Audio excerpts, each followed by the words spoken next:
ಬೆಂಗಳೂರಿಗೆ ಬೆಂಕಿ ಇಟ್ಟವರ ಬೇಟೆಯಾಡ್ತಾ ಇದ್ದಾರೆ ಪೊಲೀಸರು. ಇಡೀ ರಾತ್ರಿ ಕಿಡಿಗೇಡಿಗಳ ಆಪರೇಷನ್ ಅನ್ನ ಮಾಡಲಾಗಿದೆ. ಆ ಕಿಡಿಗೇಡಿಗಳನ್ನ ಹುಡುಕಲಾಗಿರುವಂತದ್ದು ಸರ್ಚ್ ಆಪರೇಷನ್ ಮಾಡಲಾಯಿತು. ನಿನ್ನೆ ಇಡೀ ರಾತ್ರಿ ಮಿಡ್ ನೈಟ್ ಆಪರೇಷನ್ ಮಾಡಿದ್ದಾರೆ ಪೊಲೀಸರು.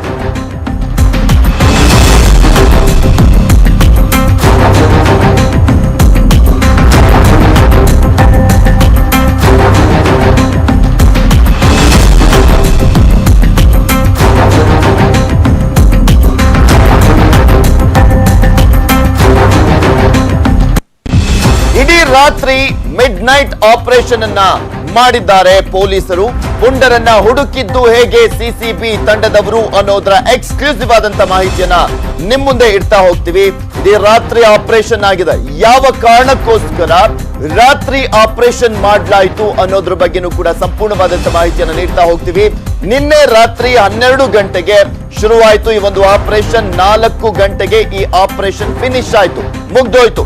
ಕ್ಷಣ ಕ್ಷಣವೂ ಕೂಡ ಆಪರೇಷನ್ ರೋಚಕವನ್ನ ಪಡೆದಿತ್ತು. ನ್ಯೂಸ್ 8 ನಲ್ಲಿ ಎಕ್ಸ್ಕ್ಲೂಸಿವ್ ಆದಂತಹ ದೃಶ್ಯಾವಳಿಯನ್ನ ಕೂಡ ನಿಮ್ ಮುಂದೆ ಇಡ್ತೀವಿ. ಯಾಕೆಂದ್ರೆ ಇಲ್ಲಿ ಸಾಕಷ್ಟು ಜನ, ಸುಮಾರು 3 ರಿಂದ 4 ಸಾವಿರ ಜನ ಕಿಡಿಗೇಡಿಗಳು, ಆ ದೊಂಬಿಕೋರರು ಎಲ್ಲರೂ ಕೂಡ ಅಲ್ಲಿ ಬೆಂಕಿಯನ್ನ ಹಚ್ಚಿ ಬೆಂಗಳೂರನ್ನ ನಡುಗಿಸಿದ್ರು. ಈ ಒಂದು ಪ್ರಕರಣಕ್ಕೆ ಸಂಬಂಧಪಟ್ಟಂತೆ ಪೊಲೀಸರಿಗೆ ದೊಡ್ಡ ಮಟ್ಟದಲ್ಲಿ ಸವಾಲಾಗಿದೆ ಈ ಪ್ರಕರಣ. ಸೊ ಹೀಗಾಗಿ ಆ ಕಿಡಿಗೇಡಿಗಳು, ಆ ದುರುಳರಿಗೋಸ್ಕರ ದೊಡ್ಡ ಮಟ್ಟದಲ್ಲೇ ಬಲೆ ಬೀಸಿದ್ದಾರೆ ಪೊಲೀಸರು. ಆ ಒಂದು ಕಾರ್ಯಾಚರಣೆ ತುಂಬಾ ಚುರುಕಿನಿಂದ ನಡೀತಾ ಇರುವಂತದ್ದು. ಈಗ ನಿನ್ನೆ ರಾತ್ರಿನೂ ಕೂಡ ಸರ್ಚ್ ಆಪರೇಷನ್ ಅನ್ನ ನಡೆಸಿದ್ದಾರೆ. ಸಾಕಷ್ಟು ಜನರನ್ನ ಬಂಧಿಸಿದ್ದಾರೆ. ಆ ಒಂದು ಸರ್ಚ್ ಆಪರೇಷನ್ ದೊಡ್ಡ ಮಟ್ಟದಲ್ಲಿ ಕುತೂಹಲಕ್ಕೆ ಎಡೆಮಾಡ್ಕೊಟ್ಟಿತ್ತು.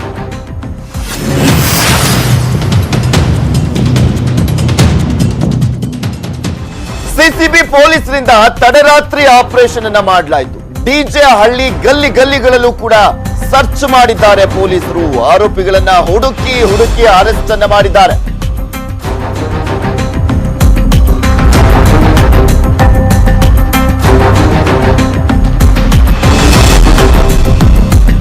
ಇಲ್ಲಿ ಈ ಆರೋಪಿಗಳು ಏನಿದ್ದಾರೆ, ಅವರು ಬರೀ ಶಾಸಕರ ಮನೆ ಮಾತ್ರ ಅಲ್ಲ, ಅಲ್ಲಿದ್ದಂತ ಅಮಾಯಕರ ಮನೆಗಳಿಗೆ ಮಾತ್ರ ಅಲ್ಲ, ಪೊಲೀಸ್ ಠಾಣೆಗೂ ಕೂಡ ಬೆಂಕಿಯನ್ನ ಹಚ್ಚಿ ಧ್ವಂಸ ಮಾಡಿದ್ರು.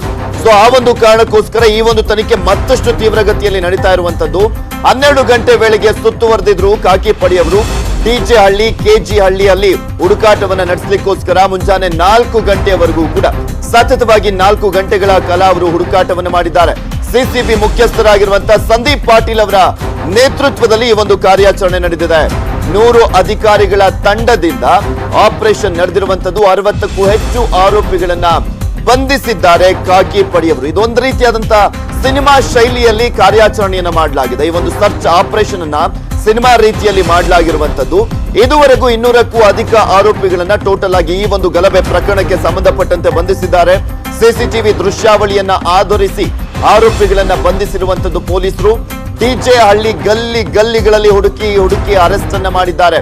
ಯಾರ್ಯಾರು ಗಲಭೆಯಲ್ಲಿ ಭಾಗಿಯಾಗಿದ್ರು ಅವರ ಮುಖಚರಿಯನ್ನ ಕೂಡ ಈಗ ಆಲ್ರೆಡಿ ಪತ್ತೆ ಹಚ್ಚಿದ್ದಾರೆ ಪೊಲೀಸರು. ಒಬ್ಬೊಬ್ಬರನ್ನಾಗಿ ಅರೆಸ್ಟ್ ಮಾಡ್ತಾ ಇದ್ದಾರೆ. ರಾತ್ರಿ ವೇಳೆ ಏನಕ್ಕೆ ಅಂದ್ರೆ ಮನೆಯಲ್ಲಿ ಇರ್ತಾರೆ, ಎಲ್ಲೂ ಕೂಡ ತಪ್ಪಿಸ್ಕೊಳ್ಳಿಕ್ಕೆ ಸಾಧ್ಯ ಆಗೋದಿಲ್ಲ. ಆಮೇಲೆ ಈಸಿಯಾಗಿ ಸರೆಂಡರ್ ಮಾಡಬಹುದು ಅವರನ್ನ. ಯಾಕೆಂದ್ರೆ ಆ ಒಂದು ಎಸ್ಕೇಪ್ ಆಗುವಂತ ಜಾಗ ಯಾವ್ದಿರುತ್ತೆ ಅಲ್ಲೆಲ್ಲಾ ಕಡೆನೂ ಕೂಡ ಪೊಲೀಸರನ್ನ ನಿಯೋಜನೆ ಮಾಡಿದ್ರು ಪೊಲೀಸರು. ಸೊ ಹೀಗಾಗಿ ಯಾವುದೇ ಕಾರಣಕ್ಕೂ ಕೂಡ ತಪ್ಪಿಸ್ಕೊಳ್ಳಿಕ್ಕೆ ಚಾನ್ಸೇ ಇರಲಿಲ್ಲ. ಸೊ ಮಿಡ್ ನೈಟ್ ಆಪರೇಷನ್ ಅನ್ನ ಈ ಒಂದು ಕಾರಣಕ್ಕೋಸ್ಕರ ಅವರು ಆಯ್ಕೆ ಮಾಡ್ಕೊಂಡಿದ್ರು. ನಿನ್ನೆ ಮನೆಯನ್ನ ಹುಡುಕಿ ಆ ಒಂದು ಆರೋಪಿಗಳನ್ನ ಬಂಧಿಸುವಲ್ಲಿ ಯಶಸ್ವಿಯಾಗಿದ್ದಾರೆ. ಇನ್ನೂ ಸಾಕಷ್ಟು ಜನ ಇದ್ದಾರೆ, ಅವ್ರನ್ನು ಕೂಡ ಬಿಡೋದಿಲ್ಲ ಪೊಲೀಸರು. 3-4 ಸಾವಿರ ಜನ ಕಿಡಿಗೇಡಿಗಳು ಈ ಒಂದು ಪ್ರಕರಣದಲ್ಲಿ ಭಾಗಿಯಾಗಿದ್ದಾರೆ ಅಂದ್ರೆ ಸುಮ್ನೆ ಬಿಡುವಂತ ಮಾತೇ ಇಲ್ಲ ಅಂತ ಹೇಳ್ತಾ ಇದ್ರು. ಗೃಹ ಸಚಿವರು ಕೂಡ ಹೇಳ್ತಾ ಇದ್ರು, ಈ ಒಂದು ಪ್ರಕರಣ ನಾವ್ ಏನಾಗಿದೆ ಏನು ಎತ್ತ ಕಿಡಿಗೇಡಿಗಳು ಯಾರು ಅವರನ್ನ ಬಂಧಿಸುವವರೆಗೂ ವಿರಮಿಸುವುದಿಲ್ಲ ಅಂತ ಹೇಳಿದ್ರು. ಅದೇ ರೀತಿಯಾಗಿ ಫ್ರೀ ಹ್ಯಾಂಡ್ಸ್ ಅನ್ನ ಕೂಡ ಕೊಟ್ಟಿದ್ದಾರೆ. ಇನ್ನೊಂದ್ ಕಡೆ ಪೊಲೀಸರ ಸರ್ಚ್ ಆಪರೇಷನ್ ಅಂತೂ ಸಾಕಷ್ಟು ಕೌತುಕವನ್ನ ಮೂಡಿಸಿತ್ತು. ನಿನ್ನೆ ರಾತ್ರಿ ಸಂದೀಪ್ ಪಾಟೀಲ್ ಅವರ ನೇತೃತ್ವದಲ್ಲಿ ಆ ಕಂಪ್ಲೀಟ್ ಟೀಮ್ ಅನ್ನ ಆಪರೇಟ್ ಮಾಡಿರುವಂತದ್ದು ಸಂದೀಪ್ ಪಾಟೀಲ್ ಅವರು, ಅಪರಾಧ ವಿಭಾಗದ ಜಂಟಿ ಪೊಲೀಸ್ ಆಯುಕ್ತರು ಅವರು ಈ ಒಂದು ಆಪರೇಷನ್ ನ ನೇತೃತ್ವವನ್ನು ವಹಿಸಿಕೊಂಡಿದ್ರು. ಅಲ್ಲಿ ಪ್ರಮುಖವಾದಂತಹ ಆರೋಪಿಗಳು ಯಾರ್ಯಾರು ಭಾಗಿಯಾಗಿದ್ರು, ಸಿಸಿಟಿವಿಯಲ್ಲಿ ಸೆರೆಯಾಗಿದೆಯಲ್ಲ ಆ ದೃಶ್ಯಾವಳಿಗಳಲ್ಲಿ ಇರುವಂತ ವ್ಯಕ್ತಿಗಳನ್ನ ಬಂಧಿಸುವಂತ ನಿಟ್ಟಿನಲ್ಲಿ ನಿನ್ನೆ ರಾತ್ರಿ ಫುಲ್ ಸರ್ಚ್ ಆಪರೇಷನ್ ಮಾಡಿದ್ದಾರೆ. ರಾತ್ರಿ 12 ಗಂಟೆಗೆ ಶುರುವಾಗಿದ್ದಂಥದ್ದು ಬೆಳಗ್ಗೆ 4 ಗಂಟೆಯವರೆಗೂ ಕೂಡ ನಡೆದಿದೆ.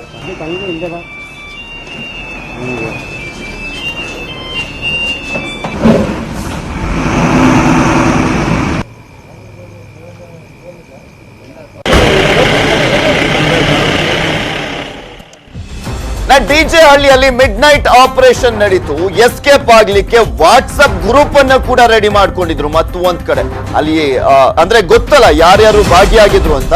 ಅವರು ಇವತ್ತು ಆಪರೇಷನ್ ಅನ್ನ ಮಾಡುವಂತ ಸಾಧ್ಯತೆ ಇದೆ, ಸರ್ಚ್ ಆಪರೇಷನ್ ಮಾಡುವಂತ ಸಾಧ್ಯತೆ ಇದೆ ಪೊಲೀಸರು ಅನ್ನುವ ಕಾರಣಕ್ಕೋಸ್ಕರ ಮತ್ತೊಂದು ವಾಟ್ಸ್ಆಪ್ ಗ್ರೂಪ್ ಅನ್ನೇ ತೆಗೆದುಕೊಂಡಿದ್ರು. ಸೊ ಯಾವಾಗ ಆಪರೇಷನ್ ಶುರು ಆಯ್ತು ಅವಾಗ ಗ್ರೂಪ್ ಅನ್ನ ರೆಡಿ ಮಾಡ್ಕೊಂಡು ಎಸ್ಕೇಪ್ ಆಗ್ಲಿಕ್ಕೆ ಇವ್ರು ರೆಡಿ ಆಗಿದ್ರು. ಏನಂತ ಮೆಸೇಜ್ ಮಾಡ್ತಾ ಇದ್ರು ಅನ್ನೋದ್ರ ಬಗ್ಗೆನೂ ಕೂಡ ಮಾಹಿತಿ ಸಿಕ್ಕಿದೆ. ಅರೆಸ್ಟ್ ಮಾಡಲು ಮನೆಗೆ ಬರ್ತಾ ಇದ್ದಾರೆ, ಬಾಗಿಲನ್ನ ಯಾರು ಕೂಡ ಓಪನ್ ಮಾಡಬೇಡಿ, ಬಾಗಿಲನ್ನ ತೆರೆದ್ರೆ ಬಂಧನ ಆಗ್ತೀವಿ ಅಂತ ಮೆಸೇಜ್ ಅನ್ನ ಹಾಕಿದ್ದಾರೆ ವಾಟ್ಸ್ಆಪ್ ಗ್ರೂಪ್ಗಳಲ್ಲಿ. ಪೊಲೀಸರು ಬಂದ್ರೆ ಹೆಂಗಸರನ್ನ ಮುಂದೆ ಬಿಡಿ, ಮಹಿಳೆಯರೇ ಪೊಲೀಸರ ಜೊತೆ ಮಾತಾಡ್ಲಿ, ಹೆಂಡತಿ ಮಕ್ಕಳನ್ನ ಮುಂದೆ ಬಿಡಿ ಅಂತ ಮೆಸೇಜ್ ಅನ್ನ ಹಾಕಿದ್ದಾರೆ. ತಪ್ಪಿಸಿಕೊಳ್ಳುವಂತ ದೃಷ್ಟಿಯಲ್ಲಿ ಈ ರೀತಿಯಾಗಿ ಆ ದುರುಳರು, ಆ ಕಿಡಿಗೇಡಿಗಳು, ಆ ಪುಡಿ ರೌಡಿಗಳಿದ್ದಾರಲ್ಲ, ಆ ವಾಟ್ಸ್ಆಪ್ ಗ್ರೂಪ್ ಅನ್ನ ರೆಡಿ ಮಾಡಿಕೊಂಡು ಎಸ್ಕೇಪ್ ಆಗ್ಲಿಕ್ಕೆ, ಒಟ್ಟಿನಲ್ಲಿ ಈ ಒಂದು ಪ್ರಕರಣದಿಂದ ಬಚಾವ್ ಆಗುವಂತ ನಿಟ್ಟಿನಲ್ಲಿ ಈ ರೀತಿಯಾದಂತ ಪ್ಲಾನ್ ಅನ್ನು ಕೂಡ ಮಾಡ್ಕೊಂಡಿತ್ತು.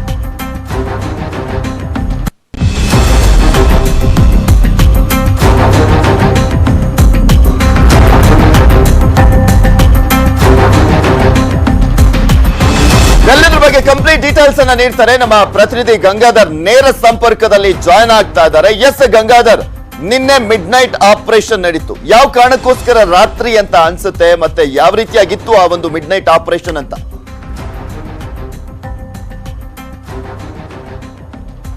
ಎಸ್ ಪೃಥ್ವಿ, ಪ್ರಮುಖವಾಗಿ ಡಿಜೆ ಹಳ್ಳಿ ಮತ್ತೆ ಕೆಜೆ ಹಳ್ಳಿಯ ಎರಡೂ ಸ್ಟೇಷನ್ಗಳನ್ನ ಧ್ವಂಸ ಮಾಡಿ ಅಲ್ಲಿ ಇದ್ದಂತಹ ವಾಹನಗಳಿಗೆ ಏನು ಬೆಂಕಿ ಇಟ್ಟಿದ್ರು, ಇದನ್ನ ಆ ಪೊಲೀಸ್ ಇಲಾಖೆ ಬಹಳ ಗಂಭೀರವಾಗಿ ಪರಿಗಣಿಸಿದ್ರು. ಈ ಒಂದು ವಾಹನಗಳಿಗೆ ಬೆಂಕಿ ಹಚ್ಚಿ ಆ ಸ್ಟೇಷನ್ಗಳೊಳಗಡೆ ಧ್ವಂಸ ಮಾಡಿ ಪೀಠೋಪಕರಣಗಳನ್ನ ಧ್ವಂಸ ಮಾಡಿದ್ರು.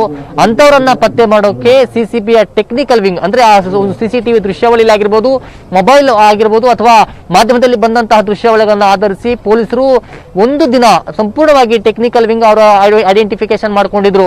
ನಂತರ ಅಂದ್ರೆ ರಾತ್ರಿ ಕಾರ್ಯಾಚರಣೆ ಮಾಡೋಕೆ ಏನು ಕಾರಣ ಅಂದ್ರೆ ಡೇ ಟೈಮ್ ಅಲ್ಲಿ, ಅಂದ್ರೆ ಡೇ ಟೈಮ್ ಅಲ್ಲಿ ಅಲ್ಲಿ ಹೋದಂತಹ ಸಂದರ್ಭದಲ್ಲಿ ಬೇರೆ ರೀತಿಯ ಪರಿಸ್ಥಿತಿಗಳು ಎದುರಾಗುವಂತಹ ಸಮಸ್ಯೆಗಳಿರುತ್ತೆ. ಅವ್ರಿಗೆ ಅನ್ನೊಂದು ಸುಲಭವಾಗಿ ಎಸ್ಕೇಪ್ ಆಗ್ಬೋದು ಅನ್ನೋ ನಿಟ್ಟಿನಲ್ಲಿ ನಿನ್ನೆ ರಾತ್ರಿ 12 ಗಂಟೆಗೆ ಕರೆಕ್ಟ್ ಆಗಿ ಸುಮಾರು 100ಕ್ಕೂ ಹೆಚ್ಚು ಜನ ಅಂದ್ರೆ ಸಿಸಿಬಿಯ ಮುಖ್ಯಸ್ಥರಾಗಿರುವಂತಹ ಸಂದೀಪ್ ಪಾಟೀಲ್ ನೇತೃತ್ವದಲ್ಲಿ 2 ಅಪರಾಧ ವಿಭಾಗದ ಡಿಸಿಪಿಗಳು ಮತ್ತೆ 18 ಜನ ಇನ್ಸ್ಪೆಕ್ಟರ್ಗಳು ಸೇರಿದಂತೆ 100 ಜನ ಸಿಬ್ಬಂದಿಗಳು ಈ ಒಂದು ತಂಡದಲ್ಲಿ ಭಾಗಿಯಾಗಿದ್ರು. ಡಿಜೆ ಹಳ್ಳಿ ಪೊಲೀಸ್ ಠಾಣೆ ಮತ್ತೆ ಕಾವಲ್ ಬರಸೇಂದ್ರ ಮತ್ತೆ ಕೆಜೆ ಹಳ್ಳಿ ಈ ಎಲ್ಲಾ ಒಂದು ವ್ಯಾಪ್ತಿಯಲ್ಲಿ ಈ ಒಂದು ಟೀಮ್ ರೆಡಿ ಮಾಡಿಕೊಂಡು ಅವರ ಪ್ರತಿಯೊಂದು ಐಡೆಂಟಿಫಿಕೇಶನ್ ಏನಿತ್ತು ಅಂತ ಪ್ರತಿಯೊಂದು ಮನೆಗಳಿಗೆ ಸರ್ಚ್ ಅನ್ನ ಮಾಡಿಕೊಂಡು ಸುಮಾರು 60ಕ್ಕೂ ಹೆಚ್ಚು ಜನ ಆರೋಪಿಗಳನ್ನ ರಾತ್ರಿ ಪೊಲೀಸರು ಬಂಧನ ಮಾಡಿರುವಂತದ್ದು. ನಿನ್ನೆ ಆರೋಪಿಗಳನ್ನ ಬಂಧನ ಮಾಡಿದ ಸಂದರ್ಭದಲ್ಲಿ ಕೂಡ ಅವ್ರಿಗೆ ಸಾಕಷ್ಟು ಸಮಸ್ಯೆಗಳು ಕೂಡ ಎದುರಾಗಿತ್ತು. ಈ ಸಂದರ್ಭದಲ್ಲಿ ಒಂದು ಡಿಜೆ ಹಳ್ಳಿಯ ಲಿಮಿಟ್ಸ್ ಆಗಿರ್ಬೋದು, ಕೆಜಿ ಹಳ್ಳಿ ಮತ್ತೆ ಕಾವಲ್ ಬೇಲ್ಸಂದ್ರ ಅಲ್ಲಿ ಒಂದು ವಿಭಾಗಗಳನ್ನ ಮಾಡ್ಕೊಂಡಿದ್ರು. ಅದಲ್ಲದೆ ಆ ಒಂದು ಟೀಮ್ ಅನ್ನ ಪೊಲೀಸರು ಇನ್ಸ್ಪೆಕ್ಟರ್ಗಳಿದ್ರು ಪ್ರತಿ ಅವರ ಏನೋ ಒಂದು ಸಿಸಿಟಿವಿ ದೃಶ್ಯಾವಳಿಯಲ್ಲಿ ಸಿಕ್ಕಿದ್ರು ಅಂತವರನ್ನ ಐಡೆಂಟಿಫೈ ಮಾಡಿ ಅವರನ್ನ ಬಂಧನ ಮಾಡಿರುವಂತದ್ದು. ಪ್ರಮುಖವಾಗಿ ಡಿಸಿಪಿಯ ಶರಣಪ್ಪ ಮತ್ತೆ ಭೀಮಾಶಂಕರ್ ಗುಳೇದವರ 2 ಕಾರುಗಳನ್ನ ಜಖಂ ಮಾಡಿದ್ರು. ಅದಲ್ಲದೆ ವಾಹನಗಳಿಗೆ ಬೆಂಕಿ ಹಚ್ಚಿದ್ದಂತ 5 ಪುಂಡರನ್ನು ಕೂಡ ಪೊಲೀಸರು ರಾತ್ರಿ ಬಂಧನ ಮಾಡಿರುವಂತದ್ದು. ಅದೆಲ್ಲ ಸಂದರ್ಭದಲ್ಲಿ ಕೆಜಿ ಹಳ್ಳಿಗೆ ಸ್ಟೇಷನ್ಗೆ ನುಗ್ಗಿ ಅಲ್ಲಿ ಒಂದು ಬೆಂಕಿಯನ್ನ ಹಚ್ಚಿದ್ರು. ಅದಲ್ಲದೆ ಡಿಜೆ ಹಳ್ಳಿ ಸ್ಟೇಷನ್ ಲಿಮಿಟ್ಸ್ ಅಲ್ಲಿ ಹಚ್ಚಿದ್ರು. ನಂತರ ಡಿಸಿಪಿ ಶರಣಪುರ ಕಾರನ್ನ ಅದನ್ನ ಉಲ್ಟಾ ಮಾಡಿ ಅದಕ್ಕೆ ಒಂದು ಧ್ವಂಸವನ್ನ ಒಂದು ಡಿಸಿಪಿ ಕಾರನ್ನ ಧ್ವಂಸ ಮಾಡಿದ್ರು. ಇದೆಲ್ಲವೂ ಕೂಡ ಆರೋಪಿ ಸುಮಾರು 5 ಪುಂಡರು ಅವರನ್ನ ಐಡೆಂಟಿಫೈ ಮಾಡಿ ರಾತ್ರಿ ಕಾರ್ಯಾಚರಣೆಯಲ್ಲಿ ಅವರನ್ನು ಕೂಡ ಬಂಧನ ಮಾಡಿರುವಂತದ್ದು. ಒಟ್ಟಾರೆ 4 ಗಂಟೆಗಳ ಕಾಲ ಅಂದ್ರೆ 12 ಗಂಟೆಯಿಂದ ಬೆಳಗಿನ ಜಾವ 4 ಗಂಟೆವರೆಗೂ ಕೂಡ ಸಿಸಿಬಿ ಪೊಲೀಸರು ಕಾರ್ಯಾಚರಣೆ ಮಾಡಿ ಅವರ ಆರೋಪಿಗಳನ್ನ ಬಂಧನ ಮಾಡಿರುವಂತದ್ದು. ಅದಲ್ಲದೆ ಸಿಸಿಬಿ ಮುಖ್ಯಸ್ಥರಾಗಿರುವಂತಹ ಸಂದೀಪ್ ಪಾಟೀಲ್ ಕೂಡ ರಾತ್ರಿ ಎಲ್ಲಾ ಕಾರ್ಯಾಚರಣೆ ಪ್ರತಿಯೊಂದು ಮಾಹಿತಿಯನ್ನ ಸ್ಟೇಷನ್ ಅಲ್ಲಿ ತಗೊಂಡಿದ್ರು. ರಾತ್ರಿ ಆಪರೇಷನ್ ಉದ್ದೇಶ ಮೋಸ್ಟ್ ಪ್ರಾಬಬ್ಲಿ ನೋಡಿದ್ರೆ ಈ ಹಿಂದೆನೂ ಕೂಡ ನೋಡಿದ್ವಿ, ಒಂದು ರೀತಿಯಾಗಿ ಪಕ್ಕಾ ಪ್ಲಾನ್ಡ್ ಆಗಿ ಮಾಡಿದ್ದಾರೆ. ಸಿನಿಮಾ ಶೈಲಿಯಲ್ಲಿ ಇದೆ ಈ ಒಂದು ಕಾರ್ಯಾಚರಣೆ.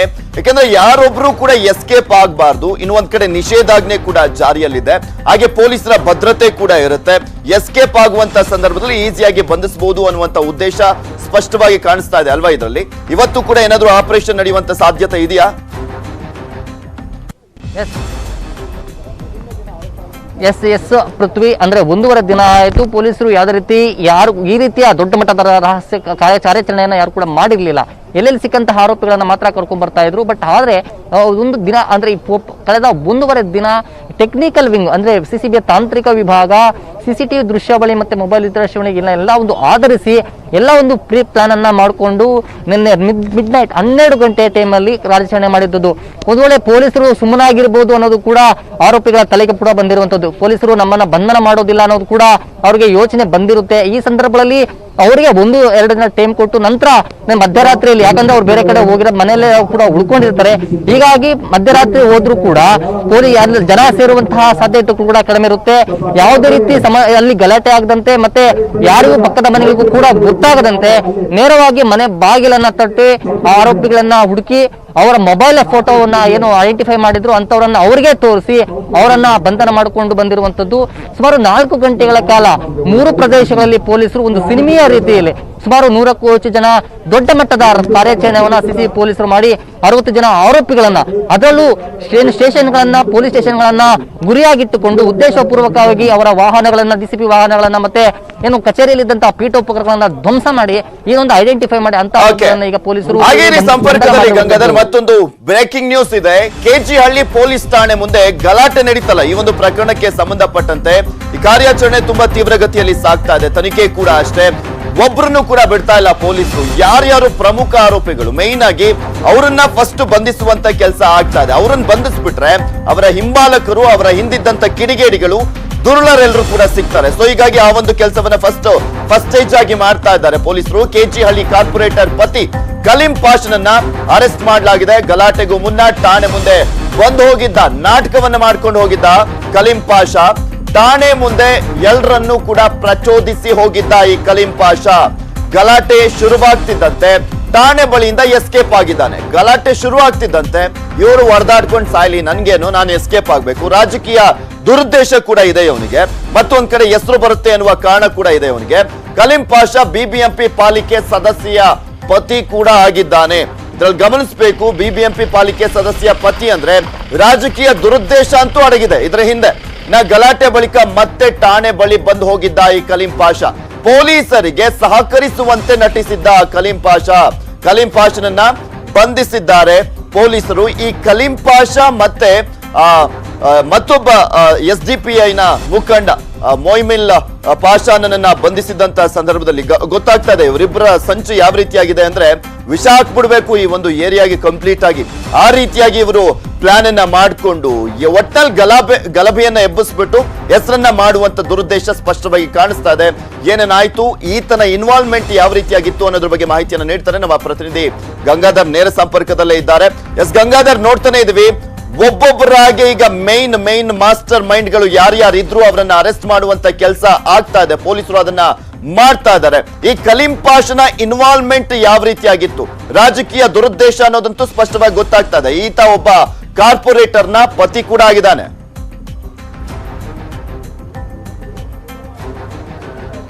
ಎಸ್ ಪೃಥ್ವಿ, ಕೇವಲ ಪುಂಡರನಷ್ಟೇ ಅಲ್ಲ, ಈ ಒಂದು ಗಲಭೆಗೆ ಕಾರಣಕರ್ತರಾಗಿ ಇದಕ್ಕೆ ರೂಪುರೇಷೆಗಳನ್ನ ಕೊಟ್ಟು ಯಾರು ಇದನ್ನ ಪ್ರಚೋದನೆ ಕೊಟ್ಟಂತಹ ಆರೋಪಿಗಳು, ಪ್ರಮುಖ ಆರೋಪಿಗಳಿದ್ದಾರೆ, ಅಂತ ಆರೋಪಿಗಳಿಗೂ ಕೂಡ ಪೊಲೀಸರು ಸಿಸಿ ಪೊಲೀಸರು ಕಾರ್ಯಾಚರಣೆ ನಡೆಸ್ತಾ ಇರುವಂತದ್ದು.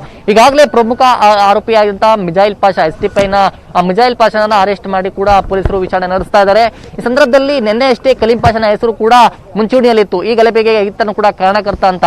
ಆದ್ರೆ ಆತನ ಹಿನ್ನೆಲೆ ಕೂಡ, ಯಾಕಂದ್ರೆ ಏಕಾಏಕಿ ಪೊಲೀಸರು ಯಾವುದೇ ರೀತಿ ದಾಖಲೆಗಳಿಲ್ಲದೆ ಪೊಲೀಸರು ಬಂಧನ ಮಾಡೋಕ್ಕಾಗಲ್ಲ. ಹೀಗಾಗಿ ಆತ ಎಲ್ಲಿ ಈ ಸ್ಟೇಷನ್ಗೆ ಎಷ್ಟೊತ್ತಿಗೆ ಬಂದಿದ್ದ, ಈ ಗಲಾಟೆಯಲ್ಲಿ ಆತ ಏನೇನು ಮಾಡಿದ್ದ ಅನ್ನೋದ್ರ ಬಗ್ಗೆ ಕೂಡ ಪೊಲೀಸರು ಆತನ ದೃಶ್ಯಾವಳಿಯನ್ನು ಕೂಡ ಬಹಳ ಗಂಭೀರವಾಗಿ ಪರಿಗಣಿಸಿದ್ರು, ಅದನ್ನ ಪರಿಶೀಲನೆ ಕೂಡ ನಡೆಸಿದ್ರು. ನಂತರ ನಿನ್ನೆ ರಾತ್ರಿ ಕಾರ್ಯಾಚರಣೆ ನಡೆಸುವ ಸಂದರ್ಭದಲ್ಲಿ ಕೇವಲ 60 ಜನ ಪುಂಡರನ್ನಷ್ಟೇ ಅಲ್ಲ, ಕಲೀಂ ಪಾಷಾ ಮನೆಗೆ ಹೋಗಿ ಸಂದರ್ಭದಲ್ಲಿ ಆತನನ್ನ ವಿಚಾರಣೆ ಕೂಡ ಮಾಡಿದ್ರು. 2 ಬಾರಿ ಪೊಲೀಸರು ಅವರ ಮನೆಗೆ ರೇಡ್ ಮಾಡಿದ್ದು ಅಂತ ಸಂದು. ಮೊದಲೇ ಬಾಗಿ ಹೋಗಿ ಅವರನ್ನ ವಿಚಾರಣೆ ಮಾಡಿ ಮತ್ತೆ ವಾಪಸ್ ಆಗಿದ್ರು. ಆ ನಂತರ ಬೆಳಗಿನ ಜಾವ 3 ಗಂಟೆ ಸುಮಾರಿಗೆ ಏಕಾಏಕಿ ಮನೆಗೆ ಹೋಗಿ ಪೊಲೀಸರು ಆತನಿಗೆ ದೃಶ್ಯಾವಳಿಯಲ್ಲೇ ತೋರಿಸಿ ನಿಮ್ಮ ಈ ಒಂದು ಪ್ರಕರಣದಲ್ಲಿ ಆ ಒಂದು ಭಾಗಿಯಾಗಿರುವ ಬಗ್ಗೆ ಮಾಹಿತಿ ನೀಡಿ ಆತನನ್ನ ಅಲ್ಲೇ ಮನೆಯಲ್ಲಿ ಸಿಸಿ ಪೊಲೀಸರು ಬಂಧನ ಮಾಡಿರುವಂತದ್ದು. ಯಾಕಂದ್ರೆ ಗಲಭೆ ನಡೆದಂತಹ ದಿನ ಅದಕ್ಕೂ ಮುಂಚೆ ಡಿಜಳ್ಳಿ ಸ್ಟೇಷನ್ ಕೆಜಳ್ಳಿ ಪೊಲೀಸ್ ಸ್ಟೇಷನ್ ಕೂಡ ಆತ ಬಂದಿದ್ದ, ಒಂದು ಇಲ್ಲೆಲ್ಲ ಓಡಾಡಿಕೊಂಡು ನಂತರ ಅಲ್ಲಿಂದ ಹೊರಗಡೆ ಹೋಗಿದ್ದ. ಗಲಭೆ ಪ್ರಾರಂಭವಾದಂತಹ ಆ ನಡುವೆ ಇಲ್ಲಿ ಆತ ಯಾರು ಕರೀಂ ಪಾಷಾ ಇಲ್ಲಿ ಕಾಣಿಸ್ಕೊಂಡಿಲ್ಲ. ಆದ್ರೆ ಗಲಭೆ ಎಲ್ಲ ಮುಗಿದ ಬಳಿಕ ಇಲ್ಲಿಗೆ ಬಂದು ಯಾವುದೇ ಪೊಲೀಸರಿಗೆ ಸಹಕಾರ ಕೊಡುವಂತೆ, ಯಾವುದೇ ರೀತಿ ಪ್ರಚೋದನೆಯನ್ನು ಗಲಾಟೆ ಮಾಡದಂತೆ ಇಲ್ಲೆಲ್ಲ ಒಂದು ದೊಡ್ಡ ಹೈಡ್ರಾಮವನ್ನ ಕ್ರಿಯೇಟ್ ಮಾಡಿ ನಾನು ಒಳ್ಳೆಯವನು ಅನ್ನೋದು ಪೊಲೀಸರಲ್ಲಿ ಗುರ್ಸ್ಕೊಳ್ಳೋಕೆ ಒಂದು ಪ್ರಯತ್ನವನ್ನ ಪಟ್ಟಿದ್ದ. ಆದ್ರೆ ಗಲಾಟೆಗೂ ಮುಂಚೆ ಈ ಒಂದು ಸ್ಟೇಷನ್ ಬಳಿ ಅಲ್ಲಿ ಪ್ರಚೋದನೆ ಕೊಟ್ಟು ಗಲಭೆಗೆ ಒಂದು ಪ್ರಚೋದನೆ ಕೊಟ್ಟು ಗಲಭೆ ಮಾಡೋಕೆಲ್ಲ ಉತ್ತೇಜನ ನೀಡಿ ಅಲ್ಲಿ ಬಂದಂತ ಉದ್ರಿಕ್ತರ ಗುಂಪಿನ ನಡುವೆಲ್ಲ ಆ ಒಂದು ಪ್ರಚೋದನೆ ನೀಡಿದ ಮಾತುಗಳನ್ನ ಆಡ್ಕೊಂಡು ಪೊಲೀಸರ ಬಗ್ಗೆ ಅವಾಚ್ಯ ಶಬ್ದಗಳನ್ನ ನಿಂದನೆ ಮಾಡಿಕೊಂಡು ಗಲಭೆ ಪ್ರಾರಂಭವಾಗ್ತಾ ಇದ್ದೆ. ಅಲ್ಲಿಂದ ಯಾರಿಗೂ ಗೊತ್ತಾಗದಂತೆ ಇನ್ನಿಲ್ಲ ಎಸ್ಕೇಪ್ ಆಗಿದ್ದ. ಆದ್ರೆ ಗಲಭೆ ಆದ ನಂತರ ಬಂದು ಎಲ್ಲರಿಗೂ ಕೂಡ ಪೊಲೀಸರಿಗೆ ಸಹಕರಿಸುವಂತೆ ಒಂದು ಡ್ರಾಮಾವನ್ನ ಮಾಡಿದೆ. ಇದೆಲ್ಲ ಕೂಡ ಈ ಒಂದು ಗಲಭೆಯಲ್ಲಿ ಕೂಡ ಆತ ಪ್ರಮುಖ ಪಾತ್ರ ಕಂಡು ಬಂದ ಹಿನ್ನೆಲೆಯಲ್ಲಿ ಸಿಸಿಬಿ ಪೊಲೀಸರು ರಾತ್ರಿ 3 ಗಂಟೆ ಸುಮಾರಿಗೆ, ಬೆಳಿಗ್ಗೆ ಜಾವ 3 ಗಂಟೆ ಸುಮಾರಿಗೆ ಆತನನ್ನ ಮನೆಯಲ್ಲೇ ಬಂಧನ ಮಾಡಿರುವಂತದ್ದು. Prithviraj, okay, thank you Gangadhar, ನಿಮ್ಮೆಲ್ಲ ಡೀಟೇಲ್ಸ್ ಗಾಗಿ. ಗಮನಿಸ್ತಾ ಇದ್ದೀರಾ, ಒಬ್ಬೊಬ್ಬರ ಡೀಟೇಲ್ಸ್ ಅನ್ನ ಕೂಡ ಕಲೆಕ್ಟ್ ಮಾಡ್ತಾ ಇದ್ದಾರೆ.